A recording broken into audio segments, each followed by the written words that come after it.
Amen.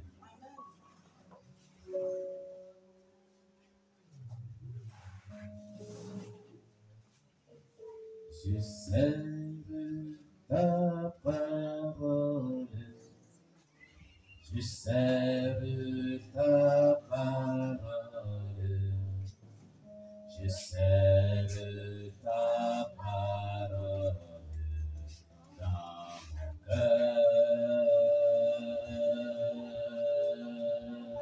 Je sève ta parole, je sève ta parole, je sève ta parole dans mon cœur, afin de ne pas pécher, afin de ne pas pécher, afin de ne pas pécher contre toi.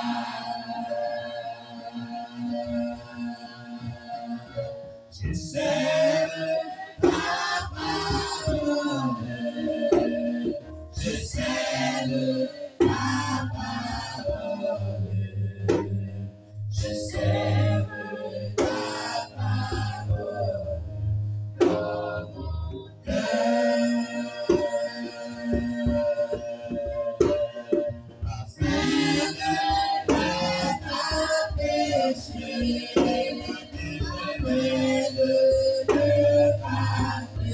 péché, afin de ne pas pécher contre toi.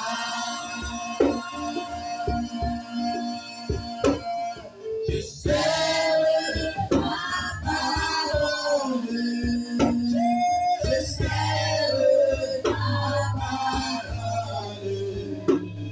je sais ta parole dans mon cœur.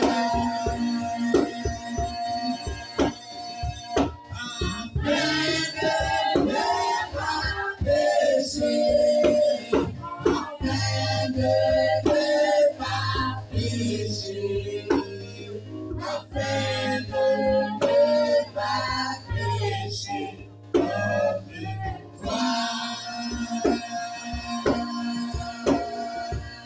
Je sais ta parole, je sais ta parole, je sais ta parole dans mon cœur.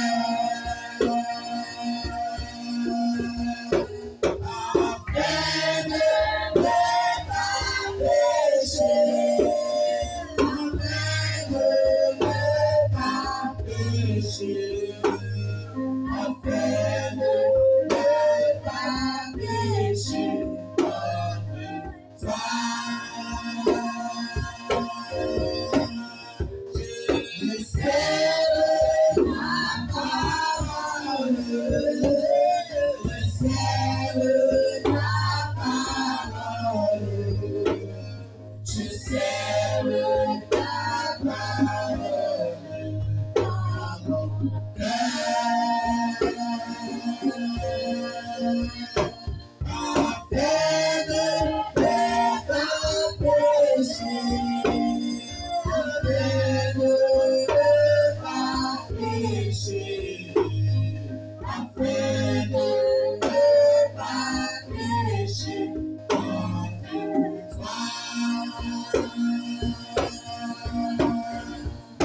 Je sais ta parole, je sais ta parole, je sais ta parole dans mon cœur. Afin de ne pas pécher, afin de ne pas pécher, afin de ne pas pécher contre toi. Seigneur, merci. Je te loue, je te rends toute la gloire, mon Dieu, mon roi. Je te confie nos cœurs, je te confie notre esprit, je te confie ce temps de pouvoir vraiment t'écouter, notre Dieu. J'ai pris, Père éternel Dieu, que tu parles à nos cœurs.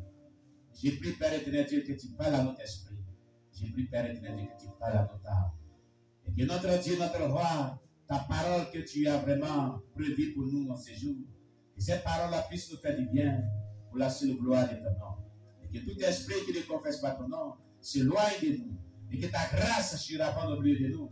Et que ta faveur s'attache à nos vies en ces jours. Au nom puissant de Jésus-Christ. Amen. Alléluia. Soyez bénis.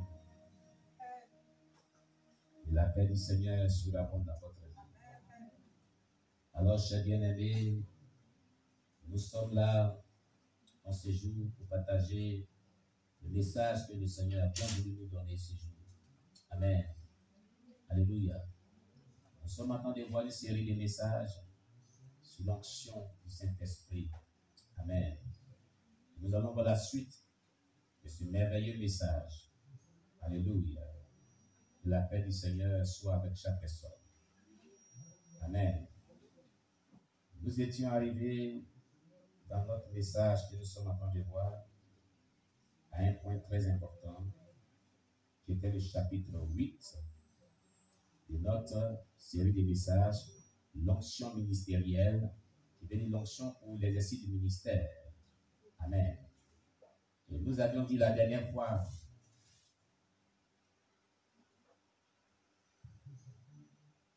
que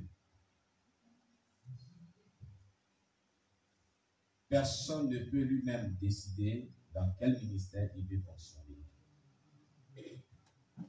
On ne décide pas nous-mêmes de nos propres volontés pour dire c'est dans tel domaine qu'il veut servir Dieu. Non. C'est Dieu lui-même qui nous conduit, qui nous met dans un lieu bien précis, dans un domaine bien précis, selon les dons spirituels qu'il nous a donnés, pour pouvoir œuvrer pour lui.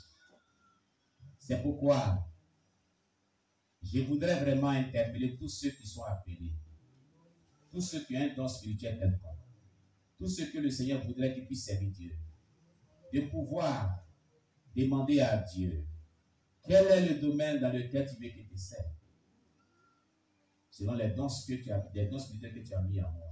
Dans quel domaine spécifique que tu veux que tu serves? Qu'est-ce que tu voudrais que puisse faire dans ton œuvre? Alléluia. On ne sait pas Dieu dans le vide, mais on sait Dieu selon les directives de Dieu. On sait Dieu selon où Dieu veut que nous soyons pour le servir. Amen. C'est ce que chaque personne doit savoir. Gloire à Jésus-Christ. Donc, personne ne peut lui-même décider de quel ministère il veut, dans quel ministère il veut fonctionner, même pas quand quelqu'un d'autre prophétise sur nous, ni lorsque nous sommes ordonnés. Le but de l'ordination humaine, c'est pour connaître ce que Dieu a déjà établi et choisi. Pour cette raison, les apôtres jeûnaient et priaient pour chercher la volonté de Dieu. Avant de nommer les prières, avant de nommer les personnes. Les apôtres cherchaient la volonté de Dieu avant de choisir les 12. Amen. C'est aussi la même chose. Avant que tu puisses servir Dieu, avant que tu puisses faire ce que Dieu voudrait que tu puisses faire sur la terre, comme l'œuvre de Dieu, cherche la face de Dieu. Demande à Dieu, où est-ce que tu veux? Dans quel quartier il te veut? À quel lieu il te veut? Alléluia. Regardez bien. Un jour, Jésus-Christ était arrivé au bord du lac. Il avait trouvé Pierre, Simon Pierre, et ses frères, et ses collaborateurs, qui avaient perché toute la nuit. Ils n'avaient même pas attrapé un seul poisson. Amen. Vous connaissez cette histoire dans la Bible. Et puis, à l'arrivée du Messie, le Messie dit, Simon, avance ta barque sur le lac. Il dit, maître, nous avons travaillé cette nuit, nous avons pêché, nous n'avons même pas pu attraper un seul poisson sur ce lac. Il dit, Simon, avance ta barque. Simon Pierre et ses collaborateurs avaient pêché sans les directives de Dieu. Avaient travaillé sans être conduits par l'Esprit de Dieu. Ils avaient fait l'œuvre qu'ils avaient faite, qui était de pêcher les poissons, sans que Dieu les dirige dans tout ce qu'ils ont fait. Ils n'ont pas attrapé de poissons. Le même lac où ils n'ont pas attrapé de poissons. Jésus vient. Jésus arrive. C'est comme toi qui seras évangélisé. Tu annonces la parole de Dieu. Mais si tu annonces la parole de Dieu sans être dirigé par l'Esprit de Dieu, sans être conduit par l'Esprit de Dieu, sans être vraiment sous la direction du Saint-Esprit, tu vas travailler en vain et tu seras épuisé.